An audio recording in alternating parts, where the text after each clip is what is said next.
7ஆம் திகதி ஜூன் மாதம் 2026ஆம் ஆண்டு ஞாயிற்றுக்கிழமை. இந்த அதிகாலை வேளையிலும் வேத தியானத்துக்கு எடுத்துக்கொண்ட பகுதி சங்கீதம் 121வது அதிகாரம் 7வது வசனம்.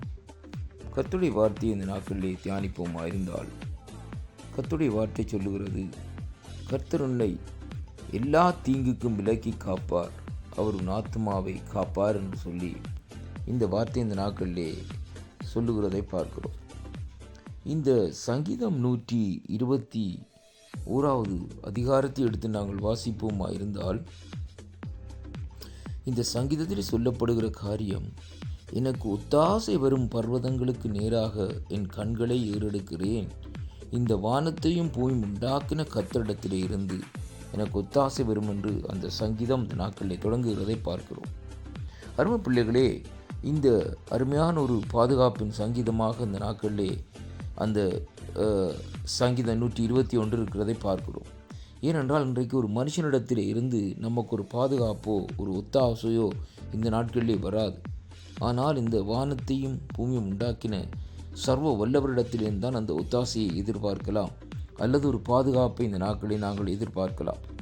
அதனால தான் சங்கீதக்காரன் அவரிடத்திலிருந்து தனக்கு ஒரு ஒத்தாசை வர வேண்டும், ஒரு உதவி வர வேண்டும் என்று சொல்லி ஒரு விண்ணப்ப ஜெபத்தை இந்த சங்கீதம் 121 எடுக்கிறதை இங்கே பார்க்கிறோம். அருமையான கர்த்தருடைய பிள்ளைகளே, இந்த 7வது வசனத்தை இந்த நாட்களில் நாங்கள் வாசிக்கிற வேளையிலே கர்த்தருடைய வார்த்தை சொல்லுகிறது, கர்த்தர் எல்லா தீங்குகளுக்கும் விலக்கி இந்த நாட்களிலே நம்மை காப்பாரா. அருமையான கர்த்தருடைய பிள்ளைகளே, அது எப்படிப்பட்ட தீங்கான காரியங்களாக இருந்தாலும், எப்படிப்பட்ட பிரச்சனைகளான காரியங்களாக இருந்தாலும், கர்த்தரை நாங்கள் தேடுகிற வேளையிலே அவர் எல்லா தீங்குகளுக்கும் நம்மை இந்த நாட்களில் விலக்கி காக்கிற தேவனாய் இந்த நாட்களில் இருக்கிறார் என்பதைத்தான் கர்த்தருடைய வார்த்தை இந்த நாட்களில் நமக்கு சொல்லுகிறதை பார்க்கிறோம். அருமையான கர்த்தருடைய பிள்ளைகளே, அது மட்டுமல்ல, அவர் நம்முடைய ஆத்துமாவை இந்த நாட்களிலே காக்கிறார்.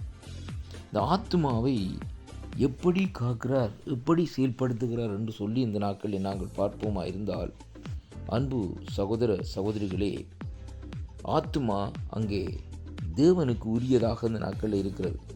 வேதம் சொல்லுகிறது, ஆத்தும நேசர் என்று அவரை குறித்து இந்த நாட்களில் சொல்லப்படுகிறதை பார்க்கிறோம். ஏனென்றால் ஒரு ஆத்துமாக்களை விடுவிக்கும்படியாகத்தான் இந்த பூமிக்கு இந்த நாட்களில் வந்தார் என்று சொல்லி நாங்கள் வேதத்திலே இந்த நாட்களிலே பார்க்கிறோம். அருமையான கர்த்தருடைய பிள்ளைகளே, இன்றைக்கு ஒரு மனுஷனுடைய சரீரத்தை அல்ல, சரீரத்திலுள்ள வேதனைகள், துன்பங்கள், நோவுகளை குணமாக்க வந்தவர் மட்டுமல்ல, அவர் குறிப்பாக இந்த நாட்களில் வேதம் சொல்லுகிறது, அவர் ஆத்துமாவை தான் இந்த நாட்களை விடுவிக்கும்படியாக இங்கே இந்த நாட்களிலே இந்த பூமிக்கு வந்தார் என்று சொல்லி பார்க்கிறோம். அதனாலே பாருங்கள், ஆத்துமாவிலே அவர் அதிக அக்கறை உள்ளவராக இந்த நாட்களில் இருக்கிறார். அதைத்தான் இந்த வார்த்தை சொல்லுகிறது, 2 பகுதிகளாக சொல்லுகிறது. முதலாவதாக, எல்லா தீங்குகளுக்கும் நம்மை இந்த நாட்களை விலக்கி காக்கிறாராம்.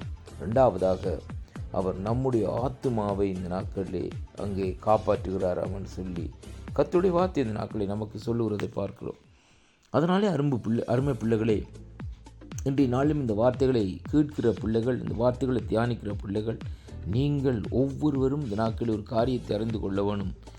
தேவன் ஒருவரே இந்த நாட்களிலே அங்கே எல்லா தீங்களுக்கும் விலக்கி நம்மை காத்து நம்முடைய ஆத்துமாவையும் அவர் விடுவிக்கிற தேவனாய் இந்த நாட்களில் இருக்கிறார் என்பதைத்தான் இன்றைக்கு நாங்கள் காணக்கூடியதாக இருக்கிறது. அருமையான அன்பு பிள்ளைகள், அதனாலே அந்த ஜீவனுள்ள தேவன் அவர் ஒருவரே இந்த நாட்களிலே நம்முடைய ஆத்மாவுக்கு ஒரு உத்தரவாதம் தருகிற தேவனாய் இருக்கிறார். அதனாலே அவரை நாங்கள் சொந்த இரட்சகராக ஏற்றுக்கொள்ளுவோமா? இந்த நாளிலும் அவரை நாங்கள் சொந்த இரட்சகராக ஏற்றுக்கொண்டு இந்த நாட்களிலே அவரோடு இந்த நாட்களிலே நாங்கள் இணைகிற வேளையிலேயே அவர் நம்முடைய ஆத்மாவை அங்கே இந்த நாட்களிலே காத்து இந்த நாட்களிலே பரலோக ராஜ்யத்துக்கு உரிய ஆத்மாவாக மாற்றுகிற தேவனாய் இந்த நாட்களில் இருக்கிறார். இந்த வாக்குத்தத்தம் உங்களுடைய வாழ்க்கையில் ஒரு திருப்பத்தையும், ஒரு சமாதானத்தையும், ஒரு சந்தோஷத்தையும் இந்த நாட்களில் கொண்டு வரும் என்று சொல்லி இந்த நாட்களை விசுவாசிக்கின்றேன். ஏனென்றால் ஆத்மாவை விடுவிக்கிறவர் அவர் ஒருவராக இந்த நாட்களில் இருப்பதனால், அவரிடத்திலே இந்த நாட்களில் இருந்து நாங்கள் இந்த நாட்களில் பாருங்கள், அருமையான கர்த்தருடைய பிள்ளைகளை, நம்முடைய ஆத்மாக்களை இந்த நாட்களை தப்பித்து கொள்ள அங்கே வழிகளை இந்த நாட்களை வகுத்து கொள்ளலாம். அதனாலே அருமையான கர்த்தருடைய பிள்ளைகளை, இந்த வாக்குத்தத்தங்களை நீங்கள் தியானிக்கிற வேளையிலே இந்த வாக்குத்தத்தம் உங்களுடைய வாழ்க்கையில் ஒரு திருப்பத்தையும், உங்களுடைய ஆத்மாவில் ஒரு விடுதலையும், சமாதானத்தையும், சந்தோஷத்தையும் கட்டளையும் என்று இந்த நாட்களை நான் விசுவாசிக்கின்றேன். அதனாலே அன்பு பிள்ளைகளே, இந்த நாட்களிலே ஆண்டவரிடத்தில் இந்த நாட்களில் திரும்புங்கள். அவர் நம்முடைய ஆத்மாவை மரணத்துக்கும் பாதாளத்துக்கும் விலக்கி காக்க வல்லவர். கர்த்தர் ஆசீர்வதி.